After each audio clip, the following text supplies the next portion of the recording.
하나님의 말씀 로마서 13장 8절부터 10절까지 같이 읽겠습니다. 시작.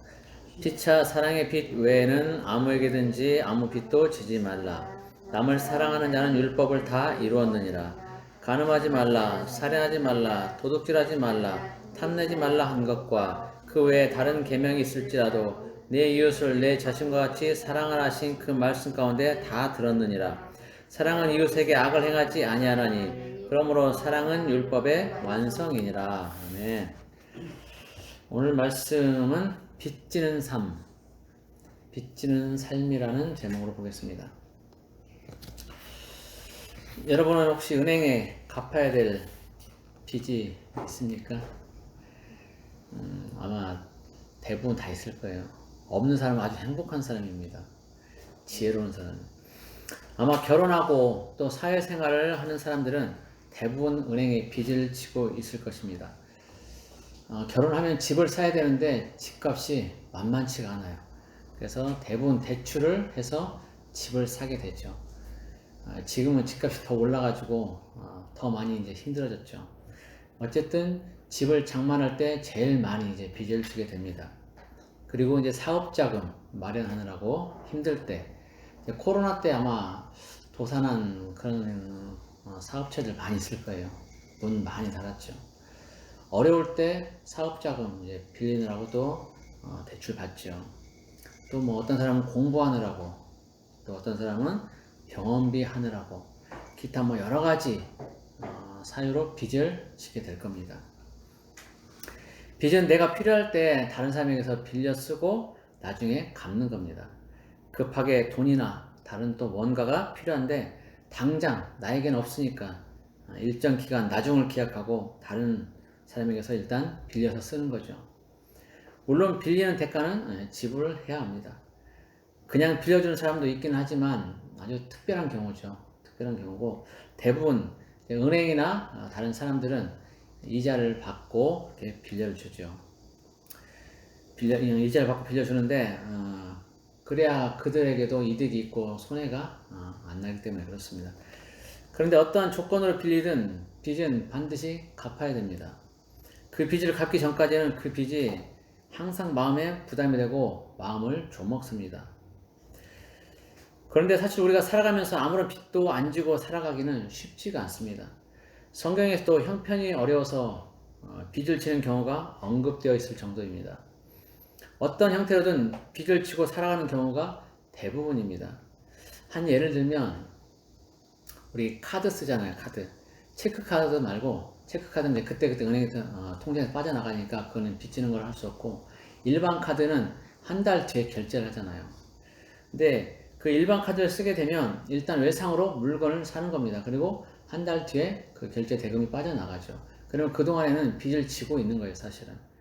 그리고 어떤 물건을 할부로 사게 되면 할부 기간 동안에는 빚을 지고 있는 겁니다. 그래서 어떤 형태로든 우리는 여러 가지로 빚을 지는 삶을 지금 살고 있어요.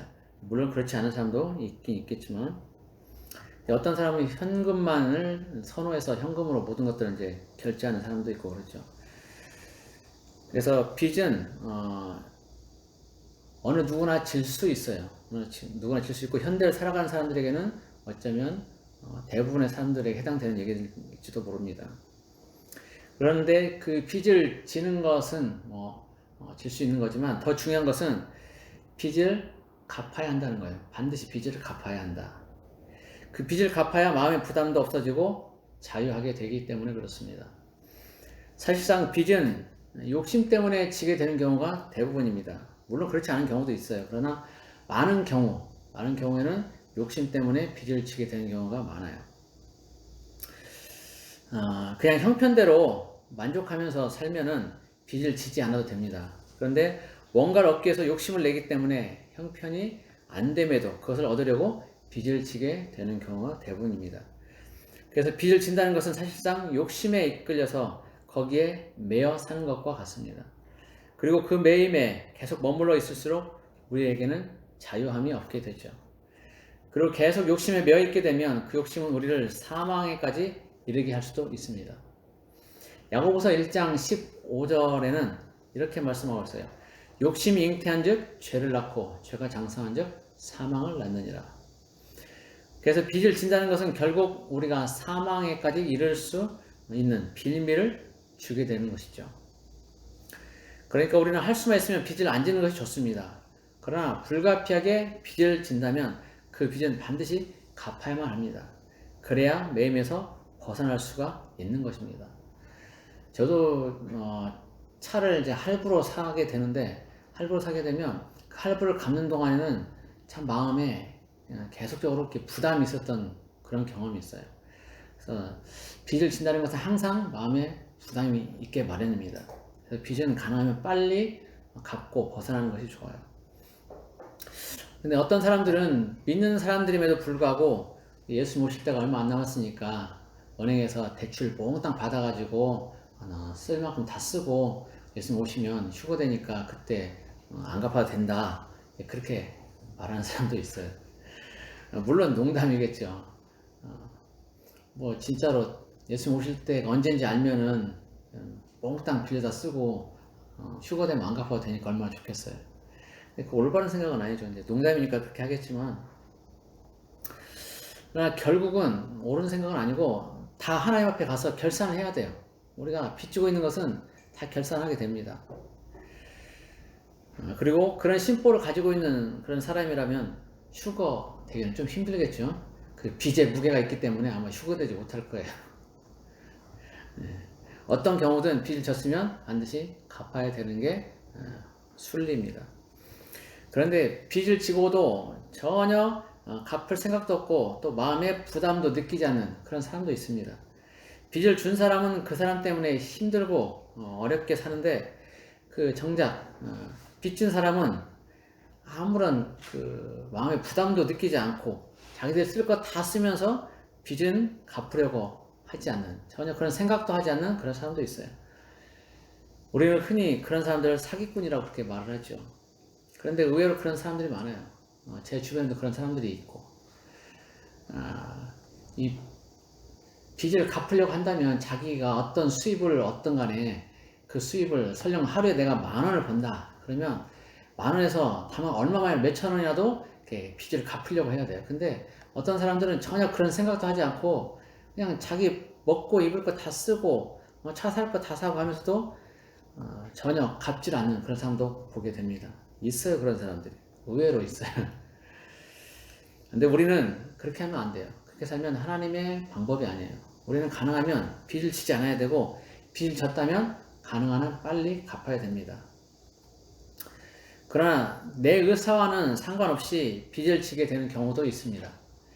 그 대표적인 사례가 보증이죠, 보증. 다른 사람 빚 지는데 내가 보증을 서게 되면 그 사람이 잘못되어서 그 빚을 못 갚게 되는 경우에는 고스란히 그 빚을 내가 떠안게 됩니다. 내가 원하지 않는 빚을 지게 되는 거죠. 그래서 보증은 아무리 가까운 사이라도 절대 서주면 안 됩니다. 절대. 자칫 빚은 빚대로 다 떠안고 상대방과의 관계도 다 깨지기 때문입니다. 보증을 안 서주는 것 때문에 서운해하고 관계가 틀어지게 된다면 차라리 보증을 안 서주고 관계를 끝내는 것이 좋습니다. 그런 문제 때문에 틀어질 관계라면 애시당초 깊이 신뢰할 만한 관계는 아니었으니까 굳이 관계를 지속할 필요가 없는 겁니다. 성경에서도 보증을 서지 말라는 말이 여러 곳에 나옵니다. 그만큼 보증은 위험한 것입니다. 보증을 섰다가 잘못되면 나만 망하는 게 아니라 내 가족들, 배우자, 자식들, 그리고 뭐 주변의 친인척들, 여러 사람에게 피해를 주게 됩니다. 그래서 보증은 절대로 서지 말아야 돼요. 절대로. 성경에 몇 가지 보증에 관한 이야기들이 나옵니다. 보면 잠언 6장 1절 2절에 이런 말씀이 있어요. 내 아들아, 네가 만일 이웃을 위하여 담보하며 타인을 위하여 보증하였으면 네 입의 말로 네가 얽혔으며 네 입의 말로 인하여 잡히게 되었느니라. 또 잠언 11장 15절에서는 타인을 위하여 보증이 되는 자는 손해를 당하여도 보증이 되기를 싫어하는 자는 평안하니라. 그렇게 되어 있어요. 또 잠언 22장 26절은 너는 사람과 더불어 손을 잡지 말며 남의 빚에 보증을 서지 말라. 자, 누군가가 보증을 서달라고 하면 차라리 못 받을 셈 치고 여윳돈을 조금 주고 보증을 안 서는 게 좋습니다. 그러면 성의는 보였으니까 그 사람이 그렇게까지 서운해하지는 않을 겁니다. 아무튼 남은 생을 평안하게 지내려면 보증은 서지 않아야 합니다. 절대로. 절대로. 제가 계속 강조하죠. 절대로. 제가 당해봤기 때문에 그러는 거예요. 절대로 보증은 서면 안 됩니다. 그게 내 혈육일지라도 보증 서면 안 돼요. 관계 분명히 틀어져요. 잘 돼서 빚을 갚아주면 좋은데 그 사람이 어려운 경우는 대부분 잘 못 되는 경우가 많아요. 어려워서 보증을 서달라고 하고 빚을 지는 거기 때문에 잘 못 되는 경우가 많습니다. 그래서 차라리 그때 서운하고 말아야지 절대 보증을 서주면 안 됩니다. 그것이 원치 않는 빚을 안 지는 방법입니다. 그러나 저러나 빚은 안 지는 것이 좋습니다. 그런데 우리가 원치 않아도 지게 되는 빚이 있죠. 그것은 보증도 아니고 돈으로 지는 빚도 아닙니다. 우리가 다른 사람에게서 받는 사랑의 빚입니다. 사랑의 빚. 1차적으로 우리는 부모님을 통해서 태어나고 자라면서 부모님에게 많은 사랑의 빚을 집니다. 10달 동안 엄마 뱃속에서 엄마가 주는 것으로 먹고 자라죠. 그런데 그 10달 동안 엄마는 사실 많은 고생을 합니다. 무겁게 애를 데리고 다녀야 되고 또 입덧도 하죠. 그래서 입덧 때문에 제대로 먹지 못하고 고생하는 경우가 아주 많아요. 그리고 평소에는 아무렇지도 않게 맛있게 잘 먹었던 음식인데 임신하고 나면 그 음식이 고역스럽게 느껴져서 도무지 먹지 못하는 그런 경우도 있고 또 평소에는 안 먹다가도 정말 싫어하는 음식인데도 임신하게 되면 또 그걸 찾아서 먹게 되고 그렇게 하기도 합니다. 그렇게 해서 고생하면서 10달 동안 뱃속에서 이렇게 지내다가 이제 태어날 때 엄마는 또 산고의 고통을 치르죠. 그리고 애 낳을 때 상당히 힘들기 때문에 다시는 애를 안 낳겠다라고 다짐하는 경우도 많습니다. 그런데 살다 보면 그게 되나요? 자식이 이쁜데 그러니까 그 산고의 고통은 뒤로 하고 자식을 또 낳게 됩니다. 성경에도 보면 그 산고의 고통은 그 사람 난 그 기쁨 때문에 잊어버린다고 그렇게 돼 있어요. 그래서 애를 또 낳고 또 낳고 그런 겁니다. 자식이 이쁘기 때문에. 그런데 그렇게 태어나면 뭐 부모의 사랑이 끝나나요? 아니죠. 그때부터 또 본격적으로 시작이 됩니다. 부모의 사랑이 본격적으로 시작이 돼요. 아이는 태어나면 시도 때도 없이 배고프다고 울고 쌌다고 울고 춥다고 울고 또 덥다고 울고 안아달라고 울고 그리고 업어달라고 울고 잠 온다고 울고 잠 깼다고 울고 뭐 나열하면 끝이 없어요. 그러니까 참 많이 울죠. 아이는 말을 하지 못하니까 울어서 표현하는 거예요. 자기 의사 표현을 울어서. 근데 아이가 울 때마다 부모는 그 아이의 울음이 무엇 때문인지를 잘 알아요. 그리고 그에 맞게 조치를 취해줍니다. 딱 들으면 얘가 배가 고파서 우는구나 하고 젖주기도 하고 또 쌌구나 하고 기저귀 갈아주기도 하고 다 알아요. 또 어떤 때는 이 녀석이 졸리구나 하고 업어서 재워주기도 하고 그렇습니다. 토닥거리면 자장가도 불러주죠. 그렇게 부모는 잘 알아요. 잘 알아. 저도 우리 애들을 키울 때 그런 경험이 있어요. 제가 제일 힘들었던 거는 한밤중에 막 새벽에 자고 있는데 배고프다고 젖달라고 이렇게 울 때 두 녀석 다 그랬어요. 새벽에 시도 때도 없이 애들은 배가 고프니까 새벽에도 깨가지고 우는데 그때 이제 비몽사몽간에 일어나가지고 분유 타가지고 먹이면 입에다 물려주고 저 자다가 일어났잖아. 그러니까 자월자월 같이 애기하고 젖 먹이면서 그렇게 졸았던 경험들이 있습니다. 뭐 상호도 그렇고 다른 사람도 다 마찬가지일 거예요. 그런 경험도 있을 거예요. 부모는 그렇게 아이가 스스로 뭔가를 할 수 있을 때까지 20년이 넘는 세월을 사랑을 주며 키웁니다. 아이들은 어느 정도 나이가 되면 이제 스스로 컸다고 생각하면서 부모에게 함부로 대할지는 모르지만 결코 그냥 스스로 크는 자식은 이 세상에 단 한 명도 없습니다. 단 한 명도. 어느 정도 사랑은 다 받게 돼 있어요. 어느 누구도 예외 없이 부모의 사랑을 먹고 입고 그렇게 자라게 되어 있습니다. 그것은 사랑의 빚을 지는 겁니다. 그래서 우리는 모두 부모에게 사랑의 빚을 지고 있습니다. 그리고 우리는 부모에게 빚을 지는 동시에 하나님에게도 빚을 지고 있습니다. 하나님은 우리 부모를 통해서 하나님의 사랑을 우리에게 보여주고 계시기 때문입니다. 부모를 통해서 자식들에게 필요한 것들을 공급해 주시기 때문입니다. 자식들을 잘 키울 수 있도록 모든 환경들을 조성해 주십니다. 숨을 쉴 수 있게 산소를 공급해 주시고 얼어 죽지 않게 따뜻하게 해를 비춰 주시고 물을 마실 수 있게 비를 내려 주십니다. 그 외에도 온갖 것들로 우리에게 공급해 주십니다. 다 하나님께 빚지고 있는 겁니다. 부모님과 하나님께 모두 빚을 지고 있는 것이죠. 도무지 갚을 수 없는 빚입니다. 돈으로 지는 빚이라면 그 빚은 차라리 갚을 수 있지만 사랑의 빚은 갚기가 어렵습니다. 그 사랑을 가늠할 수도 없고 사랑의 깊이도 다르기 때문입니다. 그 동일한 사랑을 동일하게 갚을 수가 없어요. 그 사랑의 깊이가 다 다르기 때문에 가늠할 수 없기 때문에 한 아버지와 한 가정에 한 아버지와 아들이 있습니다. 아버지는 아들에게 이렇게 말합니다. 아빠랑 가위바위보 할까? 네가 이기면 원하는 것은 뭐든 다 들어줄게. 아이가 말하죠. 그럼 아빠, 내가 갖고 싶은 거 다 사줄 거야? 아버지가 얘기합니다. 물론이지. 네가 갖고 싶은 것은 아빠가 다 사줄게. 그런데 가위바위보를 할 때마다 아들은 단 한 번도 진 적이 없습니다. 아들은 그렇게 신이 날 수가 없었고 그것은 아들의 즐거움이자 낙이기도 했습니다. 아들은 가지고 싶은 장난감과 먹고 싶은 모든 것들을 다 사달라고 했고 아버지는 기뻐하는 아들을 보며 자신도 기뻐했습니다. 아들은 가위바위보를 할 때마다 아버지가 일부러 져준 것을 아직 어려서 알지 못합니다. 오직 주먹밖에 낼 줄 모르는 아들. 아버지의 아들은 태어날 때부터 손가락이 없는 조막손으로 태어나서 오직 주먹밖에 낼 수가 없었습니다. 그런 아들에게 아버지는 언제까지고 계속 지고 싶어 했습니다. 자기가 주먹밖에 낼 줄 모른다는 것을 아들이 스스로 알아차릴 때까지 아버지는 계속 그렇게 져줄 것입니다.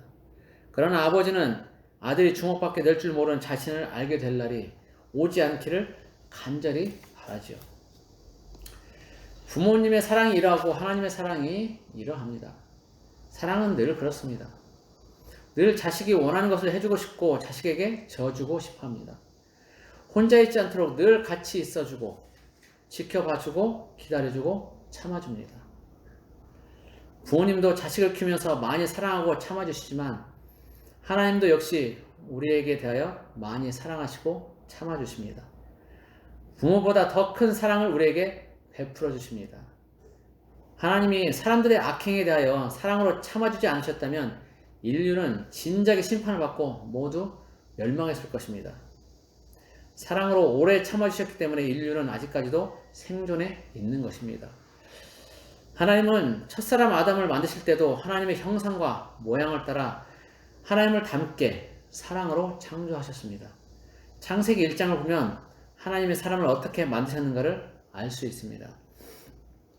창세기 1장 26절부터 27절, 28절까지 쭉 읽어드리겠습니다.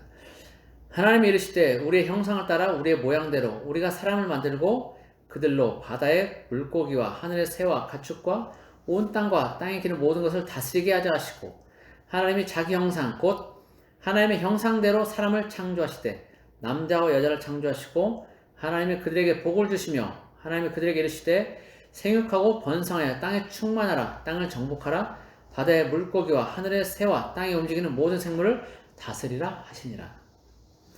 하나님은 사람을 하나님을 닮게 창조하시고 그들에게 하늘과 땅의 모든 것을 다스리는 권한을 주셨습니다. 사랑하기 때문에 사람을 믿고 그들에게 하늘과 땅의 모든 만물들을 맡기신 것입니다. 그런데 그 사랑은 사람이 하나님을 배반한 뒤에도 멈추지 않고 계속되었습니다. 첫사람 아담이 범죄한 이후에도 하나님은 그들을 찾아가셔서 가죽옷을 지어 입히시고 그들의 수치를 가려 주셨습니다. 그리고 종국에는 예수님을 이 땅에 보내셔서 사람들의 죄를 짊어지고 대신 죽게 하심으로 그 크고 깊은 사랑을 보여주셨습니다. 그리고 그 사랑은 오늘날까지도 계속되고 있습니다. 결국 우리는 하나님과 부모님에게 큰 사랑을 빚지고 있는 것입니다. 그러나 우리가 빚지고 있는 것은 비단 하나님과 부모님만은 아닙니다. 우리는 우리 주변의 이웃에게도 사랑의 빚을 지고 있습니다. 우리가 누리고 있는 모든 것들은 우리 스스로 만드는 것이기보다는 다른 사람들이 만든 것들을 통해서 공급받는 것이 대부분입니다. 쌀이나 채소, 옷, 가구, 집, 자동차 등 거의 주변의 모든 것들을 다른 사람들을 통해서 공급받고 있습니다. 비록 우리가 그들에게 대가를 지불하고 그것들을 얻을지라도 그들의 수고가 없었다면 아무리 많은 돈을 가지고 있었다고 할지라도 그것들을 누릴 수 없었을 것이기 때문에 우리는 주변의 이웃들에게도 감사해야 합니다. 결국 우리는 주변의 이웃들에게도 사랑의 빚을 지고 있는 것입니다. 우리는 하나님과 부모님과 이웃들의 관계를 통해서 볼 때 사랑의 빚을 안 지고 살 수는 없습니다. 이미 사랑의 빚을 졌고 어쩌면 앞으로도 계속 사랑의 빚을 지고 살아갈 수밖에 없을지도 모릅니다. 그래서 오늘 본문 8절에서도 피차 사랑의 빚 외에는 아무에게든지 아무 빚도 지지 말라고 하는지도 모릅니다. 우리는 하나님을 닮았기 때문에 서로 사랑하고 사랑의 빚을 져야만 살아갈 수 있는 존재들입니다. 많은 계명과 율법이 있지만 그것을 다 지켜 행하기는 불가능합니다. 그러나 그 모든 계명과 율법은 사랑 안에 다 들어 있습니다. 오늘 본문에서 특히 말씀하시죠. 그래서 사랑을 실천하게 되면 모든 율법을 다 이루는 것이 되는 것입니다. 예수님이 우리를 사랑하셔서 십자가에 죽으시고 부활하심으로 모든 율법을 완성하셨던 것처럼 우리도 서로 사랑하면 예수님처럼 율법을 완성하게 되고 하나님의 온전하신 뜻을 이루게 되는 것입니다. 부디 서로에 대해서 세상의 빚이 아닌 사랑의 빚만을 져서 하나님을 기쁘시게 하고 율법을 완성하는 우리 모두가 되기를 바라며 예수 그리스도의 이름으로 축복합니다. 기도하겠습니다. 고마우신 하나님 아버지, 우리가 세상을 살아가면서 빚을 안 지고 살면 좋지만 어쩔 수 없이 빚을 지게 되는 경우들이 있습니다. 하나님, 그럴 때 우리가 그 빚들을 최대한 빨리 갚을 수 있도록 모든 여건들을 허락해 주시고 할 수만 있으면 빚을 안 지고 살아갈 수 있도록 우리들을 지켜주시고 인도해 주시길 원합니다. 우리의 삶을 주님께서 붙들어 주시길 원합니다. 그러나 우리가 이미 지고 있고 앞으로도 계속 지게 될 사랑의 빚, 하나님과 부모님과 이웃을 통한 사랑의 빚은 우리가 져야만 되고 또 그 사랑의 빚을 다른 사람에게 또 줘야 되는 줄 압니다. 하나님, 매일 매 순간 우리가 다른 사람을 사랑함으로써 사랑의 빚을 받고 또 사랑의 빚을 갚는 그런 일들이 계속 되길 원합니다. 주변 사람들을 사랑함으로써 율법을 완성하고 하나님의 뜻을 온전히 이루는 우리가 되길 원합니다. 하나님, 우리가 사랑의 빚진 자임을 기억하기 원합니다. 나 혼자 살 수 없고 나 혼자 아무것도 할 수 없음을 우리가 알고 사랑의 빚을 지며 또 사랑을 주는 우리 모두가 되기를 원합니다. 하나님, 그러한 삶이 우리 가운데 풍성히 일어나도록 도와주옵소서. 매일 매 순간 우리를 사랑하시고 또 우리에게 모든 걸 공급하시는 주님을 찬양합니다.